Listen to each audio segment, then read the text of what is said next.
আসসালামু আলাইকুম, কেমন আছেন আপনারা সবাই? আমি মোহাম্মদ এনামুল ইসলাম আছি মালয়েশিয়া থেকে। বড় মতোই মালয়েশিয়ার কিছু গুরুত্বপূর্ণ তথ্য এবং আপডেট দেওয়ার চেষ্টা করব আজকের এই গুরুত্বপূর্ণ ভিডিওতে। প্রথমত হলো বর্তমান মালয়েশিয়ার পরিস্থিতি নিয়ে আপনাদেরকে একটু বলার চেষ্টা করব। বর্তমান মালয়েশিয়ার পরিস্থিতি হলো, আপনারা জানেন যে কলিং ভিসায় কিন্তু মালয়েশিয়াতে অনেক লোক মালয়েশিয়াতে আইছে। 2023 সালের এই কলিং ভিসায় মালয়েশিয়াতে অনেক লোক আইছে, যারা কিনা আসার পর কাজকাম করতেছে।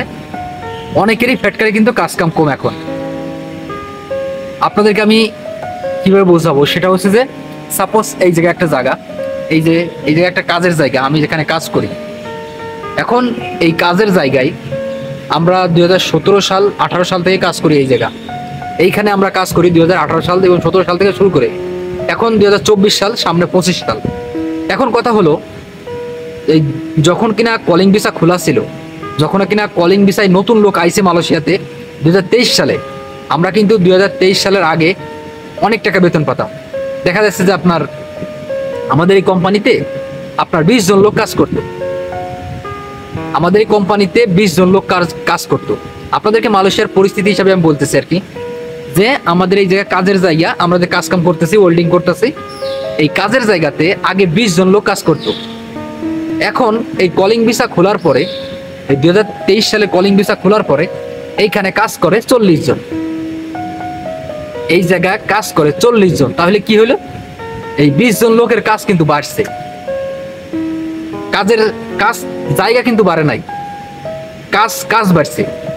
মানে 20 জন লোক বেশি ওয়ার্কার আনিয়ে মালয়েশিয়াতে এই কোম্পানি কাটাতেছে। তাহলে 20 জন লোকের কাজ দেওয়া লাগবে, অবশ্যই বেতন দেওয়া লাগবে। যেহেতু কাজ কাম কম, সেহেতু এখন কি উপায়? সেটা হচ্ছে যে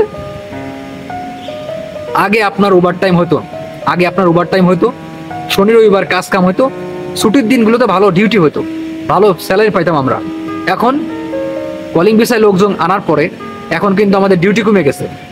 ডিউটি কমার পর এখন কি বেতনও আমাদের কম আসতেছে, ওভার টাইম কম আসতেছে, বেতন কম আসতেছে। সেক্ষেত্রে কি হলো, বর্তমান পরিস্থিতি একটু সাধারণ অবস্থায় আছে।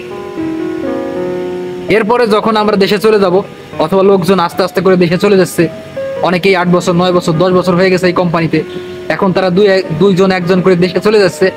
এখন কি হচ্ছে, আবার পুনরায় কাজের জায়গা তৈরি হচ্ছে। এরকম করতে করতে আস্তে আস্তে সামনের দিকে আরো ভালো কাজের সিস্টেমগুলো তৈরি হবে, ভালো বেতন পাবে সামনে। এটা হচ্ছে ব্যাপার। এই যে আমি একটা কাজ করি এই জায়গা, একদম সামনাসামনি একবার প্রমাণ দিচ্ছি আপনাদেরকে, সামনাসামনি কাজের জায়গায় রেখে আপনাদেরকে ভিডিওতে বলা হচ্ছে। এটা হচ্ছে মালয়েশিয়ার বর্তমান পরিস্থিতি। আগে যে ফ্যাক্টরিতে 10 জন লোক ছিল, সেই ফ্যাক্টরিতে এখন 15 জন লোক কাজ করে। এই কারণে মালয়েশিয়াতে আপাতত কাজের যে চাহিদা, সেইটা আপনার একটা লেভেলে আছে, একটা সামঞ্জস্য পরিমাণে আছে। কেউ মানে হাই লেভেলের বেতনও পাচ্ছে না, একদম লো লেভেলের বেতনও পাচ্ছে না। তবে কথা হলো, অনেকেই যারা কলিং ভিসায় আইছে প্রতারণার শিকার হয়েছে মালয়েশিয়াতে। সাপ্লাই কোম্পানিতে আইছে, তাদের বেহাল দশা। তারা কাজকাম কম পাচ্ছে, কাজকাম অনেকেই পায় নাই। অনেকে এরকম আছে বসে আছে, অনেকে আছে দেশে চলে গেছে।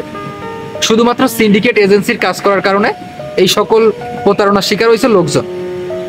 অনেকের কোম্পানিতে কাজকাম নাই। এটা হচ্ছে কপাল, ভাগ্য এবং প্রতারণার শিকার। এটা হচ্ছে মালয়েশিয়ার বর্তমান পরিস্থিতি।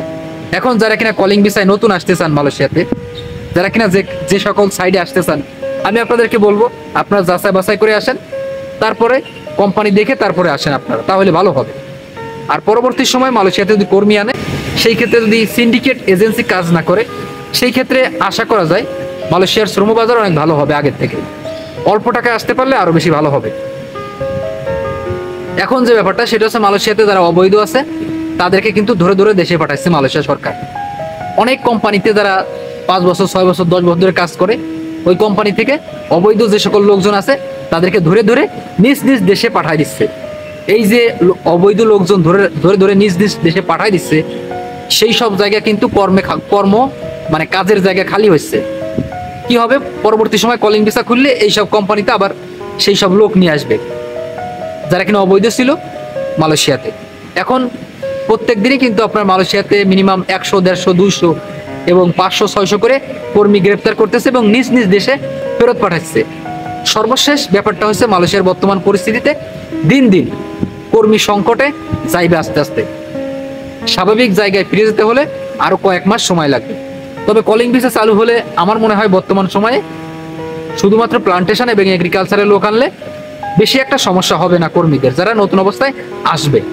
আর যদি সব সেক্টরে খুলে দেয় সেই ক্ষেত্রে ক্ষতির মুখে পড়ার সম্ভাবনা আছে। এই কারণে আমি আপনাদেরকে বলবো সবসময় সাবধানতা অবলম্বন করবেন, দেখে জানিয়ে বুঝে তারপরে মালয়েশিয়াতে আসবেন। আশা করি বুঝতে পারছেন ব্যাপারটা। অবশ্যই ভুল পথে পা বাড়াবেন না, যেখানে সমস্যা আছে সেখানে পা না বাড়ানোই ভালো। আশা করি বুঝতে পারছেন ব্যাপারটা। ধন্যবাদ সবাই, ভালো থাকবেন, দেখা হবে পরবর্তী কোনো ভিডিওতে। ততক্ষণ বন্ধু ভালো থাকবেন, সুস্থ থাকবেন, আল্লাহ হাফেজ।